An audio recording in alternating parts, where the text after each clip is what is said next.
Selamat pagi sahabat Sonora Network dimanapun Anda berada. Apa kabar pagi hari ini? Setiap hari Rabu pagi pukul 7 seperti biasa Sales Mastery bersama Eloiza Luku, Theocentric Motivator, Sales Trainer dan juga Performance Consultant dari Capstone Group menyapa Anda. Dan saya juga mau menyapa dulu Pak Eloy. Pak Eloy, halo, selamat pagi. Selamat pagi Mbak Yulis dan selamat pagi sahabat Sonora di seluruh alam semesta raya. Cuaca mendung dan redup kembali pagi ini Pak Eloy. Tapi kita tetap bertanya teman-teman sahabat Sonora, kalau kita berikan nilai 0 sampai 10, kira-kira mereka ada di angka berapa pagi hari ini? Yuk dijawab. SMS-nya 0812 112 9200. Silakan dari 1 sampai 10. Ada di poin atau ada di skala berapakah semangat Anda pagi hari ini? Ya, kalau 9 dan 10 itu berarti bahagia sekali, biarpun mendung. Iya, cuaca juga beberapa hari ini memang kurang bersahabat ya, membuat kita agak cemas juga begitu. Pasti. Itu sebab kita hari ini sengaja mengangkat topik yang berkenaan dengan musibah yang banyak dialami oleh sahabat Sonora di berbagai tempat ya di Nusantara. Kita ikut prihatin juga ya Pak Elo ya. Pasti kita ikut prihatin sekali dan kita doakan teman-teman semua kuat ya menghadapi menjalani semua hal yang tidak nyaman ini ya. Pasti tidak nyaman. Beberapa teman itu rumahnya kebanjiran, ada staf di kantor juga sudah beberapa hari juga nggak bisa masuk kantor karena rumahnya kelelep banjir. Kalau Mbak Yuli sendiri rumah aman ya Mbak Yuli ya? Alhamdulillah Pak Eloy. Ya sama alhamdulillah juga. Aksesnya saja ya kadang-kadang yang memang tergenang tuh Pak Eloy ya. Iya betul. Tapi sejauh ini masih bisa dilintasi. Jadi Mbak Yulis berarti ada di level 8 hari ini ya? Mungkin pagi ini seperti biasa 9. Nggak turun. Iya. 9. Okay. Karena sudah sempat ngopi. Oh ya itu penting, ngopi pagi hari, apalagi merek tertentu. Kok jadi iklan sih kita? Belum dibayar juga, udah iklan aja kita. Baiklah. Anyway, Mbak Yulis kita review dulu ya, apa yang sudah kita bahas. Mulai dari 2 minggu lalu kita bicara tentang people buy you. Itu berbicara mengenai stand out and sell more through authentic and strong personal brand. Jadi orang membeli Anda, nama Anda adalah sebuah merek. Jadi Bapak Ibu, sahabat Sonora, kalau sekarang sedang di mobil, di rumah atau dimanapun, Anda boleh meletakkan tangan kanan Anda di dada kiri yang ada denyut jantungnya. Lalu katakan, namaku adalah sebuah merek.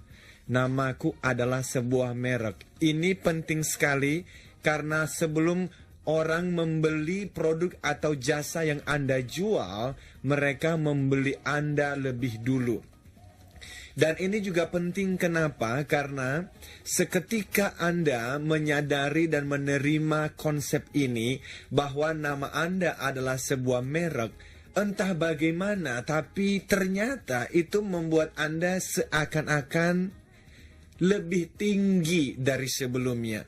Anda sepertinya berdiri lebih tegak dari sebelumnya.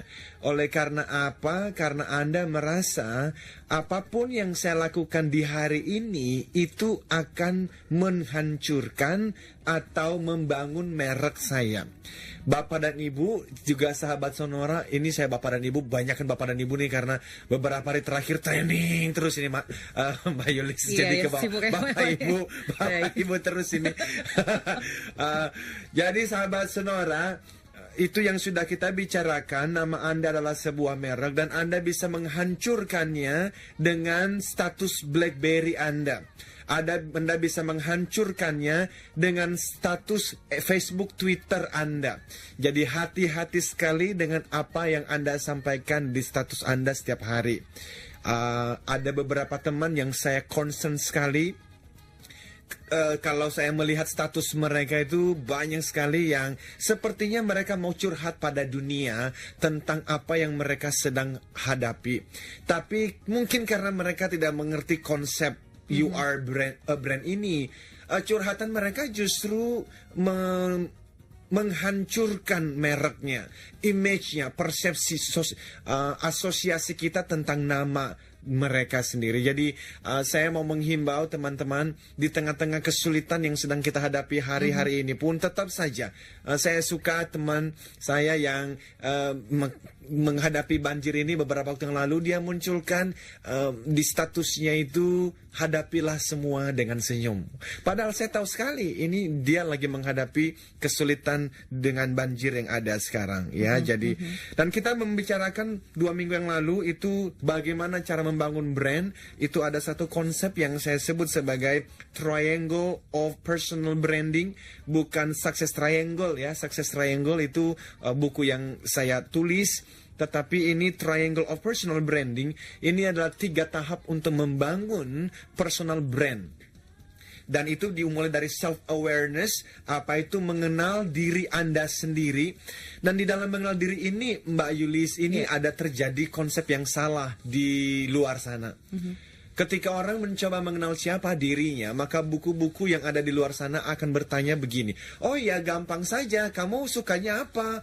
Oh ya, saya sukanya si musik. Ya sudah, berarti Anda adalah orang yang memang suka musik. Sebetulnya tidak begitu. Self-awareness ini, pengenalan akan diri sendiri, tidak dimulai dari menanyakan pada diri sendiri. Oleh karena manusia tidak menciptakan dirinya sendiri, sehingga manusia tidak tahu untuk apa dia dicipta. Sehingga self-awareness itu justru dimulai dari sumber, yaitu siapa? Pencipta dan pemelihara alam semesta. Jadi yang namanya mic yang ada di depan kita ini, Mbak Yulis, itu dicipta oleh manusia. Dan kalau kita mau tahu ini mic dicipta untuk apa, kita harus bertanya kepada siapa yang mendesain mic ini. Kenapa kok bentuknya seperti ini? Kenapa kok warnanya hitam? Kan begitu ya. Dan caranya bagaimana? Kita melihat buku manualnya. Kalau memang kita tidak bertemu dengan si pencipta desain awal dari si mic ini, harusnya kan ada buku manualnya. Jadi sama dengan manusia, masing-masing punya buku manualnya, kitab sucinya sendiri. Harusnya dimulai dari sana untuk mencari tahu who am I, siapa sih saya, dan buat apa saya ada di sini. Ini penting sekali karena personal branding berbeda dengan pencitraan. Kalau pencitraan itu adalah sekedar dia mengambil beberapa kata dan beberapa kalimat atau asosiasi tertentu, persepsi tertentu, citra tertentu untuk diperlihatkan, dikomunikasikan kepada dunia. Nah, ini banyak caleg-caleg yang melakukannya dan pada akhirnya mereka gagal karena personal branding itu adalah authenticity. Itu harus sebuah keaslian. Nah, jadi itu adalah self-awareness. Yang kedua adalah target audiensnya. Target audience adalah Anda menyasar siapa. Sehingga Anda tidak perlu harus terkenal, dikenal oleh semua orang. Tidak perlu. Anda hanya perlu dikenal oleh orang-orang yang memang pas dengan target audience Anda. Saya tidak harus dikenal oleh, mohon maaf ini, Bapak dan Ibu yang misalnya sekarang berprofesi sebagai tukang becak gitu. Karena memang mereka bukan target audiens saya. Bahwa apa yang saya sampaikan melalui buku-buku, melalui trending-trending, melalui siaran ini mempengaruhi hidup mereka.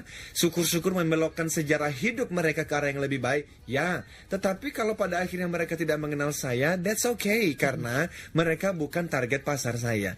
Tapi target pasar saya adalah, let's say, CEO, directors, HR manager, let's say marketing manager, training managers. Itu adalah target pasar kita dan itu yang perlu diperhatikan. Dan yang terakhir 2 minggu yang lalu kita berbicara mengenai communication. Jadi kalau Anda sudah jelas dengan siapa diri Anda, self-awareness-nya, dan Anda mau membangun merek seperti apa, maka Anda juga menemukan dan memutuskan target Anda, target audiens Anda, maka yang paling terakhir adalah Anda memilih melewati komunikasi media seperti apa. Anda mesti masuk di internet sudah. Ya, khususnya kalau memang Anda mentargetkan audiens di kota-kota besar, karena saat ini semua orang pasti apa-apa mencari di Google, ya. Jadi pastikan Anda muncul di Google, pastikan Anda punya minimal blog atau website kalau Anda memang lebih betul-betul serius untuk membangun brand ini. Dan apakah ini diperlukan oleh karyawan-karyawati? Sangat diperlukan. Jadi apalagi kalau Anda orang-orang sales, Misalnya Anda sebagai seorang agen asuransi dan Anda punya blog sendiri dan Anda selalu bisa saja itu memberikan kepada klien-klien Anda untuk visit website Anda, dan website Anda itu pastikan Anda menuliskan hal-hal yang di sana Anda dipersepsi sebagai seorang ahli di bidangnya. Karena Malcolm Gladwell di dalam bukunya Outliers mengatakan untuk berhasil di dunia yang semakin kompetitif seperti hari ini, maka Anda tidak bisa menjadi generalis. Anda tidak bisa menjadi orang-orang yang tahu segala ilmu, tetapi taunya cuma kulitnya saja.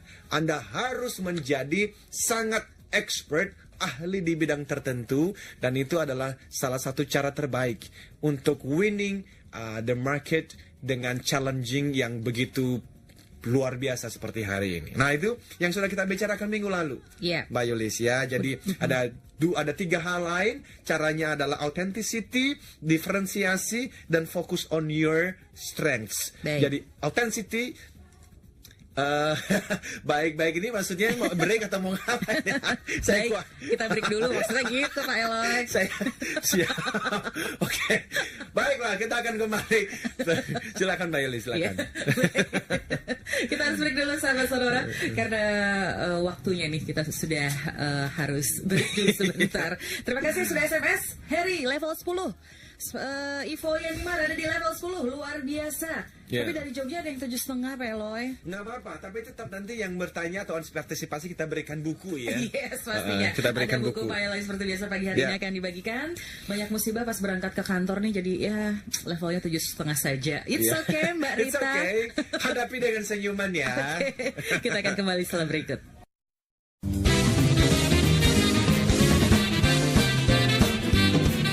Stay tuned with us, Sonora Network.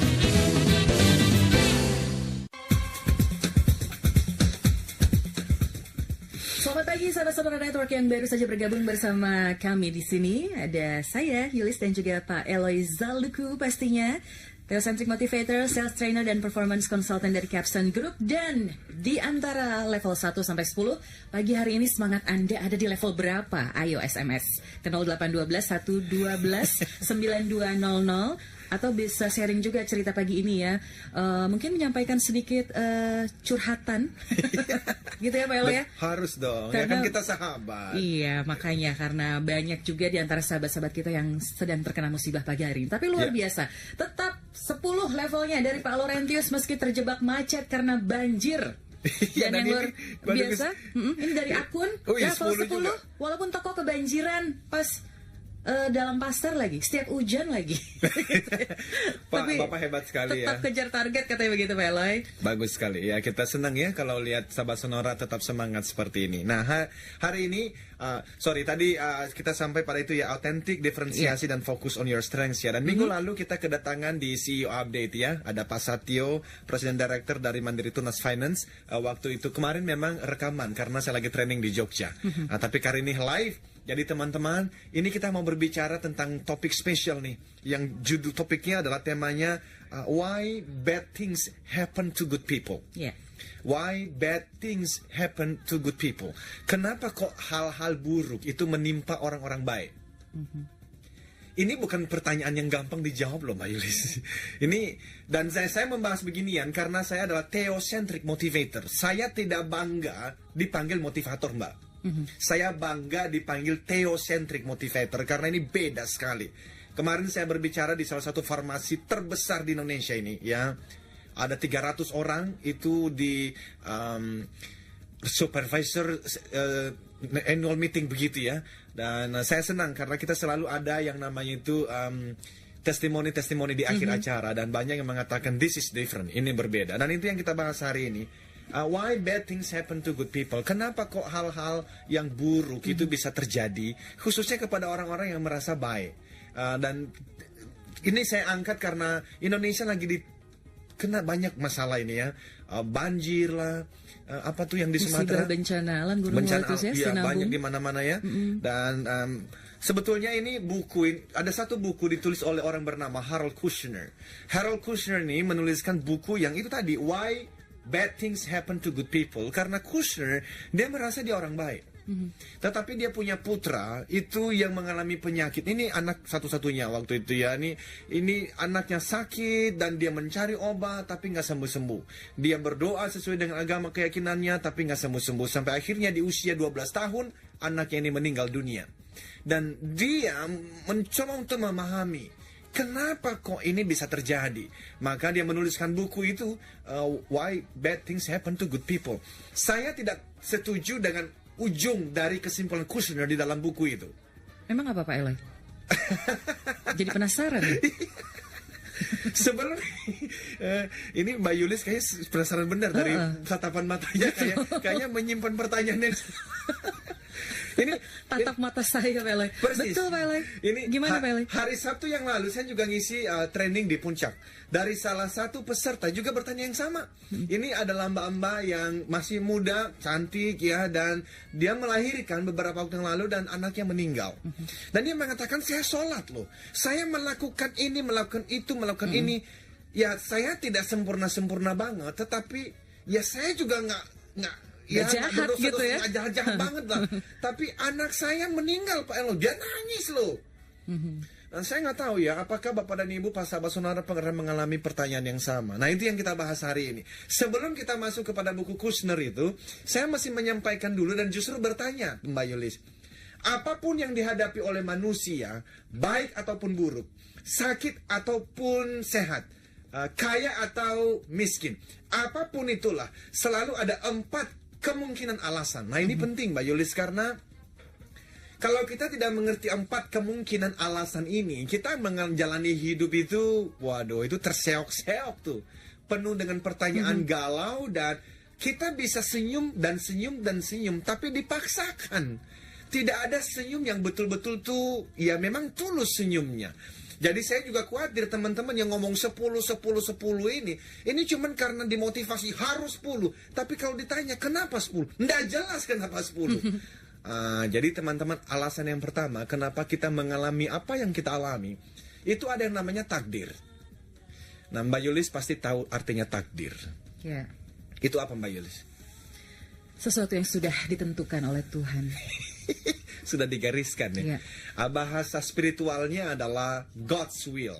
Itu kehendak yang kuasa, gitu ya.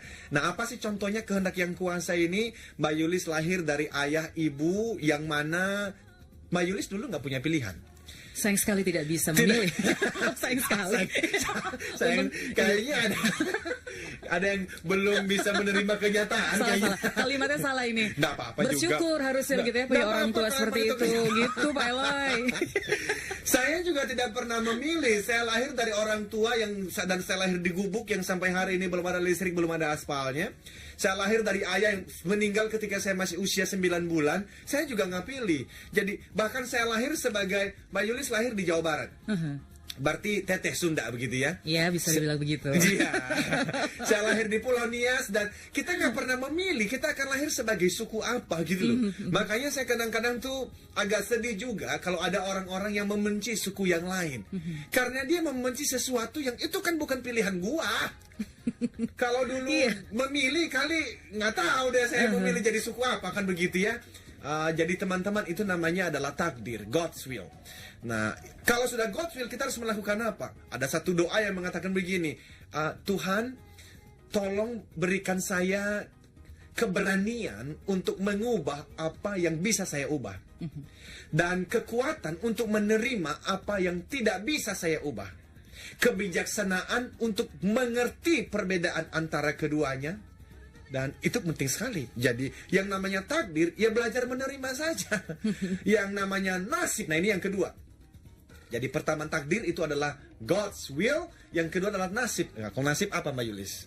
Oh, nasib sesuatu yang bisa kita pilih. Persis. Dan itulah yang kita sebut sebagai human free will. Ini kehendak bebas manusia. Nah, kalau kita bicara nanti mengenai kehendak bebas manusia, ini dalam sekali.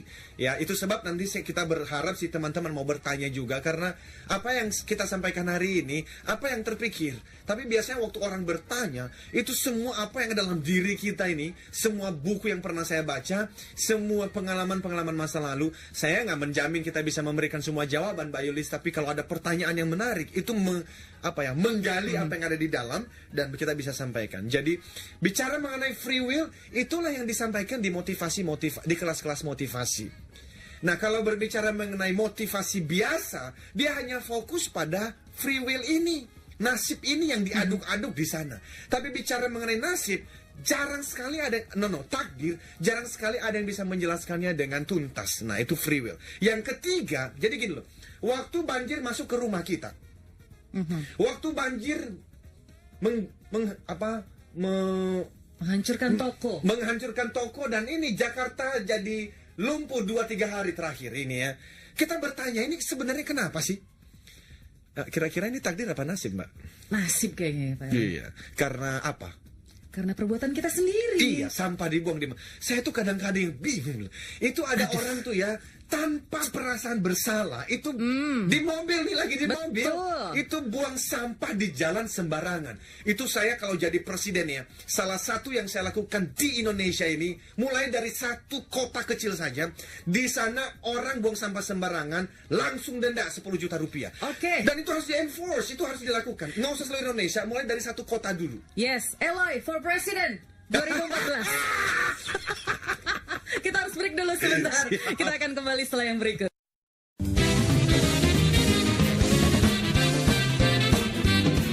Stay tuned with us, Sonora Network.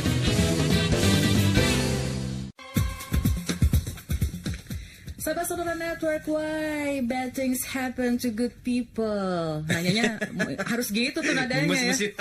Agak-agak menurun agak gitu. loyo gitu Agak loyo. Tapi yang pasti berapa level semangat Anda dari 1 sampai 10, sahabat Sonora?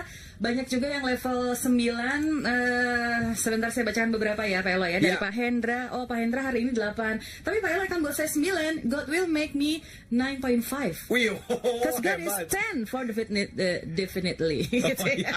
Sampai kebelibet. Siap Pak Hendra. Terima kasih untuk Anda yang sudah menyampaikan berapa level semangat Anda. Jangan lupa ada buku Pak Eloy pagi hari ini yang akan kita bagikan juga untuk sahabat Sonora yang berpartisipasi. 0812 1 12 9200.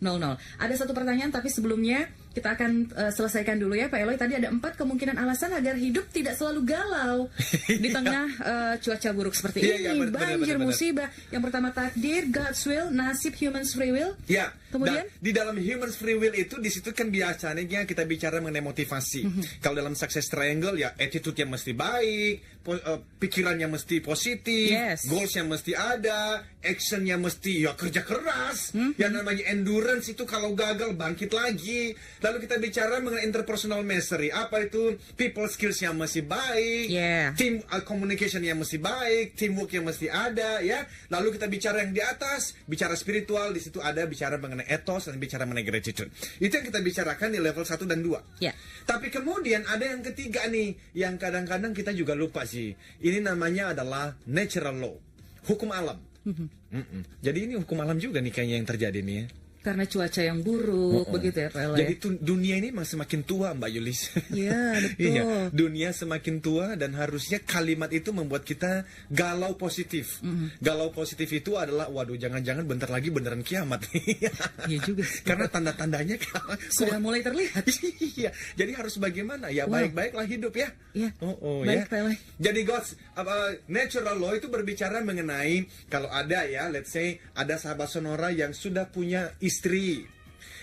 Ternyata di tempat bisnis itu bertemu dengan klien wanita yang sudah punya suami.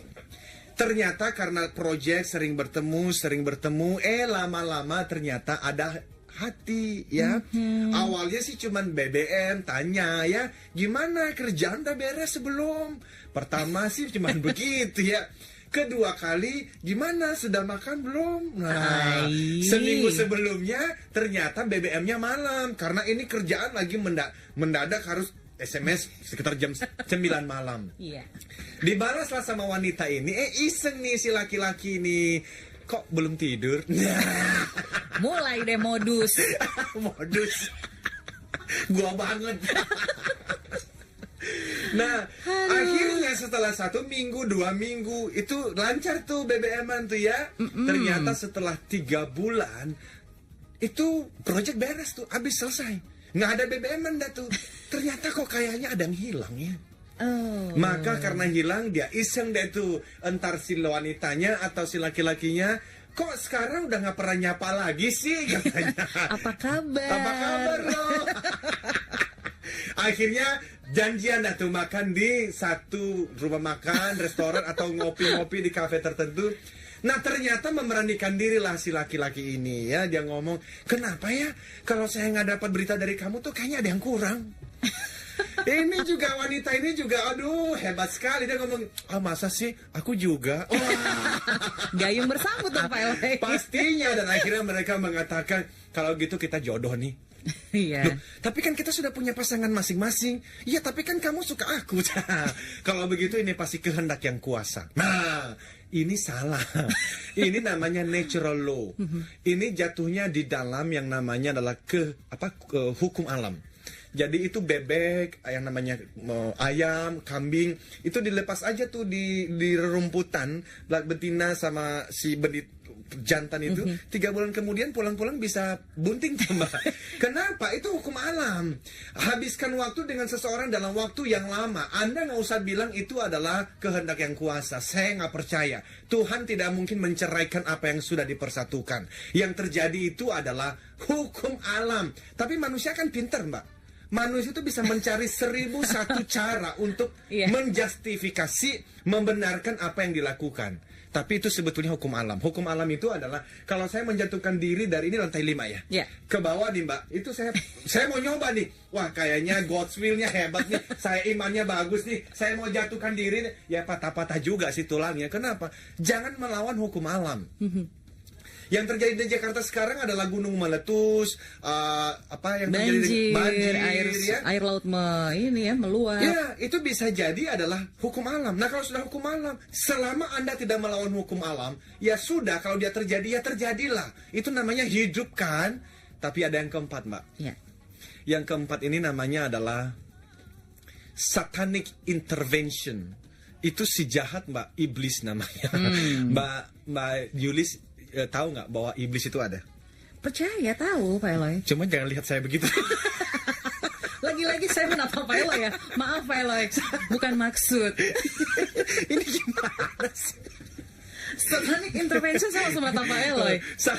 Satanic intervention gitu loh. Ini percaya atau tidak percaya, setan itu ada. Dan setan itu bukan seperti yang kita lihat di TV-TV itu yang jalannya tuh itu apa dia? Nggak kayak saya rambutnya panjang kan Pak Eloy, bukan juga ya. Itu si setan. Bukan juga. Setan itu sebetulnya kerjanya cuma satu Mbak. Dan ngomong-ngomong setan itu dia mendengar sonora, nggak tahu dia dengar sonora juga nggak ya. Tapi yang pasti setan itu melakukan yang namanya training setiap hari. Training terus ya. Luar biasa. Dan trainingnya modulnya tetap sama. Modulnya materinya tetap sama. Yaitu? Materinya adalah supaya kita ini tidak melakukan apa yang tadi di hal yang pertama, God's will. Kita tidak melakukan apa yang Tuhan mau, itu yang dilakukan oleh si iblis. Nah jadi begini teman-teman semuanya ini ya. Apapun yang Anda hadapi hari ini, itu Anda jangan buru-buru menyalahkan orang lain, jangan buru-buru menyalahkan Sang Pencipta, jangan buru-buru menyalahkan diri sendiri juga, dan jangan buru-buru juga menyalahkan setan. Lo belum tentu, setan tuh kasihan juga loh kadang-kadang lo. Apa-apa gua. Iya. Jadi tanya dulu. Ini sebetulnya ada satu alasan lagi, tapi tidak pada tempatnya kita bicarakan mengenai alasan yang kelima ini. Tapi 1 sampai 4, teman-teman sahabat Sonora, apapun yang sedang Anda hadapi, sebelum Anda meresponinya, sebelum Anda menyikapinya, tenang dulu lalu bertanya, ini terjadi God's will kah? Atau karena kesalahan atau pilihan-pilihan saya kah? Atau ini karena hukum alam kah? Atau ini karena kerjaan iblis? Nah, bicara tentang kerjaan si setan tadi, nggak usah takut sebenarnya Mbak Yulis. Selama hubungan kita dengan yang pertama tadi, dengan Tuhan pencipta dan pemelihara alam semesta baik, setan mah nggak usah ditakutin Mbak. Karena setan itu hanya bekerja di bawah kendali dari apa yang diizinkan oleh beliau. Jadi nggak usah takut. Itu yang sudah kita bicarakan. Tapi nanti orang, wah gampang banget kalau begitu. Nggak juga. Nyatanya ada seorang filsuf yang sangat terkenal mempertanyakan kenyataan hidup ini. Namanya Epicurus. Nah Epicurus, Mbak Yulis itu bertanya tentang 4 pertanyaan apa itu ya? 4 pertanyaan yang bagus sekali. Dia bertanya begini. Kalau begitu, apakah Tuhan mau mencegah kesulitan dan penderitaan yang sedang terjadi di Jakarta dan seluruh Indonesia ini? Ya. Dan jadi gini, Tuhan mau tapi beliau tidak mampu. Ini kemarin saya bicara di salah satu tempat juga ya. Ini ada teman-teman yang menjawabnya terlalu cepat. Nah, hidup itu tidak segampang yang dipikirkan itu loh. Ayo kita berpikir baik-baik. Karena Epicurus tidak akan mungkin disebut sebagai filsuf kalau pertanyaannya itu sepele. Ini pasti pertanyaan yang dalam sekali. Jadi dia ada 4 pertanyaan. Yang pertanyaan pertama adalah kata kuncinya mampu dan mau. Ini kata kuncinya. Mampu dan mau. Jadi yang pertama dia bilang, apakah beliau mau mencegah banjir yang terjadi di Jakarta? Tapi beliau tidak mampu. Itu yang terjadi. Jadi yang pertama, beliau mampu. Mampu nggak kira-kira Mbak? Pastinya. Tapi ternyata kok banjir terjadi? Epicurus mengatakan kemungkinan yang pertama adalah beliau mampu, tapi beliau tidak mau. Kemungkinan yang kedua adalah beliau mau, tapi beliau tidak mampu. Nah, inilah kesimpulan dari buku Harold Kushner yang tadi saya sampaikan itu. Jadi Harold Kushner ini dia merasa, tidak mungkin lah Tuhan tidak mau. Tuhan kan maha pengasih, maha penyayang. Mana mungkin Tuhan mau tidak menolong kita kan? Namun dia mengatakan ini, ada hal-hal yang memang bukan wilayahnya beliau. Nah, ini kan menarik juga nih. Kalau begitu kata Epicurus, kenapa kita menyebut dia Tuhan? Kalau beliau mau, tapi beliau tidak mampu, ya berarti kan beliau bukan maha mampu. Katanya maha kuasa. Gimana sih? Kalau ternyata Tuhan maha mampu, maha kuasa, tapi Tuhan tidak mau melakukan, berarti kan Tuhan bukan maha pengasih dan bukan maha penyayang. Ini kan luar biasa loh Epicurus ini. Nah, kemungkinan yang ketiga kata Epicurus adalah, ada kemungkinan yang ketiga, beliau tidak mau sekaligus memang tidak mampu. Lalu Epicurus mengatakan, kalau begitu kenapa orang-orang menyebut dia Tuhan ya? Maka kemungkinan yang keempat dari Epicurus, tidak mungkin beliau mau sekaligus beliau mampu. Karena kalau beliau mau dan beliau mampu, harusnya tidak ada anak-anak yang kecil itu mati karena penderitaan penyakit yang tidak bisa disembuhkan seperti anaknya Harold Kushner. Nah, saya harap sih sahabat Sonora berpikir tajam loh ini. Ini harus didengarkan baik-baik betul ya, dengan seksama nih Pak Eloy. Ini luar biasa loh. Nah, coba lihat ada pertanyaan nggak? Kalau ada pertanyaan kita bahas deh nih. Ada pertanyaan nggak? Oke, ada pertanyaan dari sebentar Pak Heri di Cibitung. Saya sering baca buku motivasi, pengembangan diri, entrepreneur. Alhamdulillah kehidupan meningkat Pak Eloy. 2 bulan sudah buka butik. Ya. Dan untuk membuat brand ini Pak Eloy, apakah cukup dengan menjual harga yang murah atau pelayanan yang baik? Bagus nih Pak Heri, iya. Ini kembali ke sales ternyata beliau ini ya. Ya bagus juga ini. Kita tapi harus break dulu sebentar Pak Eloy. Cepat sekali ya. Iya, tapi menarik juga. Ini Pak Eloy sesuai dengan konsep memberi dan melayani. Iya. Giving and serving. Iya. Tolong dong Bu Atut dikasih pencerahan Pak Eloy. Siap. Supaya bisa melayani masyarakat jalan pada butut tuh di Curug Rancagong.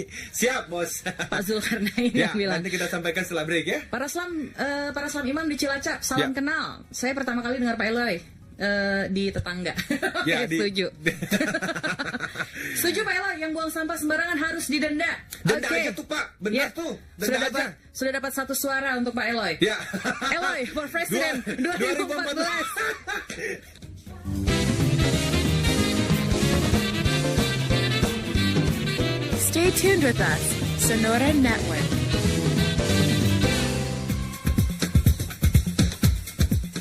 Sahabat Sonora Network kembali bersama Eloy Zaluku, Theocentric Motivator, Sales Trainer, Performance Consultant dari Capstone Group. Masih dengan Sales Mastery dengan tema Why Bad Things Happen to Good People.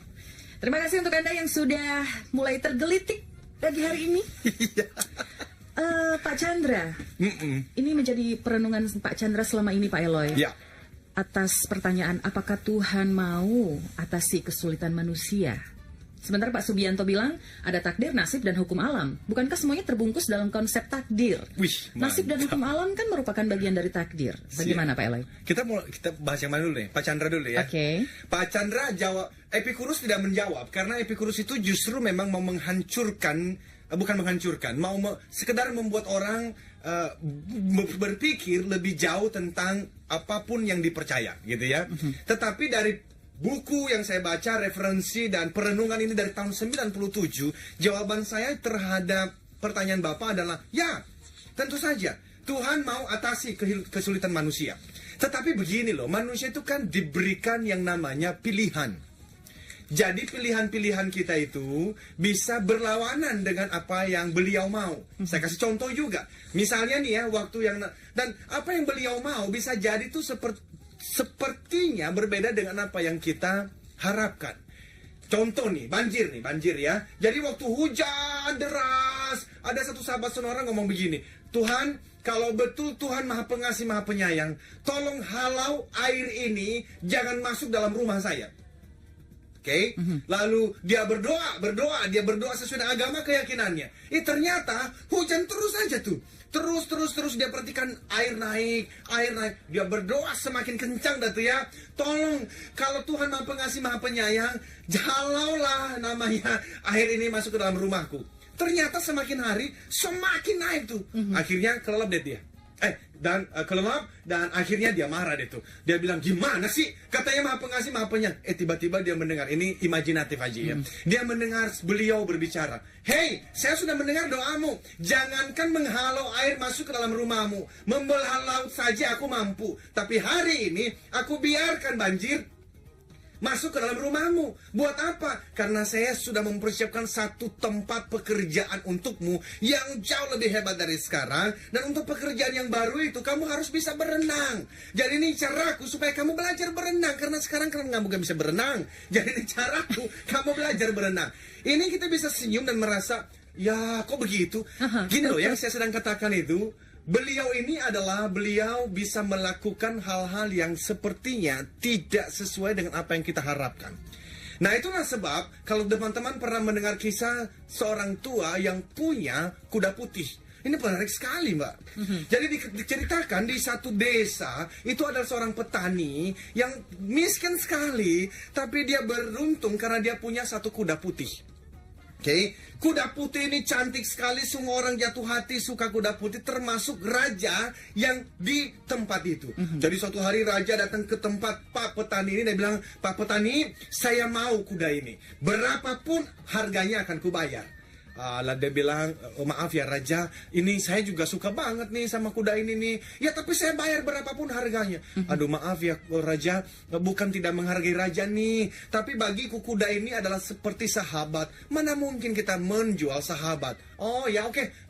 Ini rajanya nggak memaksa ya. Raja baik nih kayak Jokowi kira-kira begitu ya." Jadi kampanye nih gue nih. Akhirnya rajanya pergi. Lalu tiba-tiba semua orang di desa itu ngumpul. Mereka bilang sama Pak Tua di gubuk yang reot itu, "Aduh gimana sih kamu bodoh banget. Kamu kan orang miskin. Jual aja tuh kuda. Kamu mau berapa juga Raja bayar." Dia bilang, "Aduh kalian ini gimana sih? Apakah saya orang bodoh atau bukan? Kita tidak tahu. Yang saya tahu adalah saya suka juga sama nih kuda dan saya tidak mau jual." Lalu orang-orang pada pergi. 2 minggu kemudian, ternyata apa yang terjadi adalah kuda ini lari dari kandangnya. Dan sudah 2 bulan gak kembali. Semua orang datang lagi ke gubuk. Pak Tua bilang, "Tuh kan kita udah ngomong. Memang kamu ini kena kutuk. Dulu coba dijual sama Raja. Anakmu satu-satunya ini bisa sekolah sampai ke luar negeri kali." Dia bilang gini, saya ini terkutuk atau tidak kita tidak tahu. Yang kita tahu adalah kuda saya pergi dan hanya itu yang kita tahu, selebihnya kita tidak tahu. Lalu orang-orang pada pergi, mereka bilang, "Ini kayaknya orang tuanya agak nggak waras deh." Tapi kemudian apa yang terjadi adalah 2 minggu setelah kejadian itu, kuda ini kembali membawa 12 kuda putih lain dari hutan. Wow. Jadi ternyata kuda ini pergi sampai di hutan, dia punya teman berteman dengan kuda-kuda lain. Ternyata dia kembali diikuti oleh 12 kuda yang lain. Semua orang kampung itu bertemu lagi di rumah di gubuk Pak Tua. "Wah, ternyata Bapak dapat berkah ya. Ternyata ini bukan kutuk lo, ini berkah lo." Lalu Pak Tua ngomong begini, kalian itu terlalu cepat mengambil kesimpulan. Apakah ini kutuk atau berkah? Kita tidak tahu. Yang kita tahu adalah kuda saya pergi, hilang 2 bulan, kembali membawa 12 kuda yang lain. Apakah ini berkah atau kutukan? Kita tidak tahu. Orang-orang bilang, iya tapi ini kan tinggal dilatih sedikit aja jadi kuda kamu bisa jual mahal. Akhirnya orang-orang pada pergi. 2 minggu kemudian, anak satu-satunya dari Pak Petani ini, sekitar umur 16 tahun, mencoba untuk menjinakkan kuda-kuda itu. Dilatihlah kuda-kuda ini. Ternyata salah satu kuda itu marah, lalu anak ini dibanting, lalu kakinya ditendang, patahlah kaki anak satu-satunya ini. Semua orang kampung berkumpul ngomong apa? Tuh kan ternyata ini bukan berkah, ini kutukan. Tuh anakmu satu-satunya kakinya patah. Lalu Pak Tuang mengatakan begini, kalian ini terlalu cepat mengambil kesimpulan. Hidup itu kita tidak tahu ke depan seperti apa.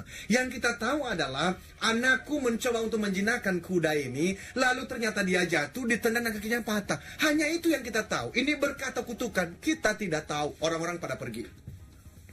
Seminggu setelah kejadian itu, ternyata raja mengumumkan desa kita akan berperang melawan desa tetangga. Dan kemungkinan besar desa ini akan kalah.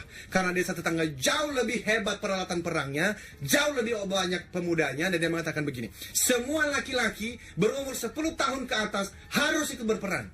Lalu semua orang ketemu lagi di gubuk ketua. Mereka nangis-nangis. Mereka ngomong, aduh, anak kami akan pergi dan kemungkinan mereka akan mati di tengah peperangan. Anakmu satu-satunya, biarpun kakinya patah, minimal dia ada di sampingmu. Karena kakinya patah, tidak harus ikut berperang. Pak Tua marah. Dia ngomong, kalian ini kesetanan. Kalian ini terlalu cepat mengambil kesimpulan. Yang kita tahu anak saya kakinya patah tidak harus pergi berperang. Anak kalian pergi berperang. Apakah itu kutukan atau berkah? Kita tidak tahu. Hidup itu datangnya sepotong demi sepotong. Kita tidak pernah mampu untuk menyimpulkan apakah semua ini suatu hukuman, suatu kutukan atau berkah. Sudahlah. Terima saja apa yang ada. Dan bersyukurlah dengan itu, lakukan yang terbaik. Nah, jadi kalau saya jawab pertanyaan Bapak ini. Pak, gini loh. Di dalam buku Success Triangle, Pak, saya membahas mengenai manusia itu seringkali menyalah mengerti apa arti berkah dan apa arti dari kutukan. Sama seperti orang dapat Ferrari, Pak. Mobil yang sangat kencang. Dia di tengah tol, Pak. Dia lari berapa? Katakan 150 km per jam. Hebat kan? Hebat. Dia mengatakan ini berkah. Sampai suatu hari dia baru sadar ketika dia mau belok, dia mau ngerem, remnya nggak ada. Apa ini? Ini jadi Ferrari mobil hebat itu kutukan atau berkah di tempat kejadian yang saya sebutkan tadi. Bisa jadi sebuah kutukan. Jadi gini loh Pak. Bagaimana kita bisa mengerti suatu kejadian itu adalah kutukan atau penderitaan atau kebaikan? Justru itu butuh hikmat. Itu butuh wisdom. Itu bukan motivasi biasa sudah. Itu butuh wisdom. Dan wisdom itu tidak bisa hanya dengan membaca buku. Inilah perjalanan hidup sekian tahun ditempa oleh berbagai penderitaan. Dan akhirnya bertanya, itulah jawabannya. Nah, kita bertanya sekarang kepada Pak Widih, lihat jam terus deh. Lihat Pak Eloy salah. Tadi menatap Pak Eloy. Lihat Pak Eloy salah, lihat jam salah. juga salah nih. Aduh. Mantap bener ya. Sayang sekali karena waktu sudah tidak memungkinkan. Kita lanjutkan minggu depan dong Pak Eloy. Ini menarik kan nih? Menarik sekali Pak Eloy. Ini banyak pertanyaan yang belum dibahas Pak Tapi Eloy. gimana teman-teman sales nih ya? Jadi hubungannya dengan sales adalah teman-teman sales lakukan yang terbaik. Itu intinya. Pokoknya prospecting sebanyak-banyaknya. Berikan dan melayani sebanyak-banyaknya. Selling itu memberi dan melayani. Lalu tadi ada saya mesti sampaikan nih. Ini tadi ada pertanyaan spelling nama dari penulis buku. Harold Kushner. Jadi H-A-R-O-L-D Kushner K-U-S-H-U-R. No, Kushner K-U-S-H-N-U-R. Itu sudah diterjemahkan. Ada di toko buku Gramedia. Mau cari buku apa aja, ada di Gramedia. Wih, luar biasa. Ini Gramedia ini. Termasuk buku saya tentunya. Maksudnya itu. Tapi tenang aja. Pagi ini ada yang mendapatkan buku Pak Eloy? Harus dong. Pak Chandra dan Pak Matias di Serpong. Selamat untuk Anda berdua. Wih, luar biasa ya. Selamat ya Pak. Silakan ambil bukunya di Radio Sonora ya, Pak Eloy ya. Tapi Pak Subianto yang bertanya mengenai itu ya, jawaban saya tidak sama. Pak Subianto belum? Tidak sama. Jadi pertanyaannya masih. Iya, intinya adalah beliau mengatakan apakah hukum alam itu tidak masuk dalam takdir? Tidak, Pak. Kalau saya melawan hukum alam, salah satunya hukum gravitasi, itu jangan menyalahkan beliau. Karena manusia diberikan kehendak bebas. Manusia bisa memilih melawan hukum alam. Jadi beda sekali. Nanti kita bahas, mudah-mudahan kalau minggu depan kita lanjutkan, kita akan bahas lagi ya. Iya, menarik karena Pak Adi bilang harus dibedakan pemahaman antara konsep ketuhanan dengan pemahaman konsep yang lain. Maksudnya apa ini? Nah, iya, baik. Ini apa ini? Kita akan bahas lagi ya. Waktunya sudah tidak cukup lagi. Terima kasih sahabat Sonora yang sudah berpartisipasi pagi hari ini. Kita harus berakhir. Udah jutaan nih. Ini ada yang panjang bener. Juga pertanyaannya. Kita harus pamit. Saya Yulis. Saya Eloy, katakan. Yes, I can. Salam sukses. Triangle.